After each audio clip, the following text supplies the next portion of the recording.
cartoons depicting Prophet Muhammad have ignited a diplomatic row. For many, these reactions may seem extreme.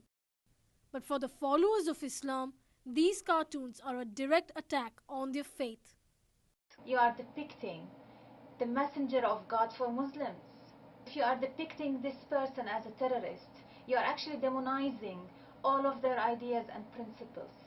It's not related to what they claim to be freedom of speech. More than 100 newspapers or magazines in over 50 countries have reprinted these images in support for freedom of speech, or simply because these cartoons now carry a news value. Western media's right to freedom of expression is augmented by law. Article 10 says that there must be freedom of expression, and therefore all countries that are signatories to the Convention must agree to adopt those principles. So from a media point of view, in a Western democracy like our own, the media will always rely upon the rights under Article 10 to free expression, to free speech. And of course, they will usually augment that by saying that they're acting in the public interest as well. Despite the strong tradition of free speech, newspapers in Britain have not yet republished these cartoons. However, BBC's Newsnight did show the cartoons, but they handled it in a courteous way. My view was that it was impossible to tell this story without demonstrating to our viewers what the controversy was all about. So on Newsnight we did show the cartoons.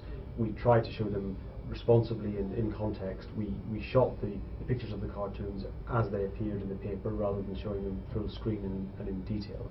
And we didn't linger on them. We showed the pictures quite fleetingly, but we felt that it was important to make it clear what the dispute was all about.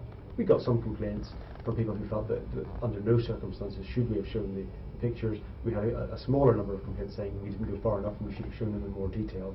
But I think on balance most people felt that we'd handled it just about right.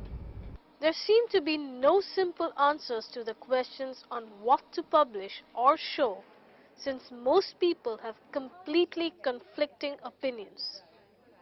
This makes the editor's job very difficult. When an editor is making a decision on publication or not of a tricky story, there's a substantial subjective component in the decision making. On one day an editor may, on one set of circumstances, decide to publish. On the next day, the same set of circumstances, an editor might decide not to publish. It may depend on mood, it can depend on any number of different things. It is a very imprecise process, editing, and it involves tricky, imprecise decisions.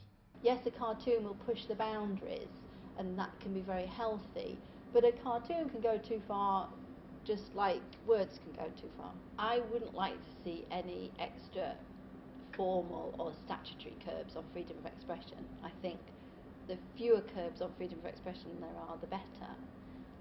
But I still think anybody who edits anything, a newspaper or programme, has to make a judgment.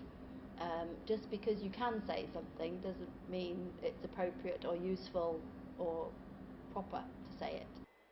In the future, journalists may need to pay more attention when dealing with satire on religion. Media needs to strike a balance when dealing with such ethical issues. On one hand, we need to stand for freedom of expression, yet we need to ensure respect for all.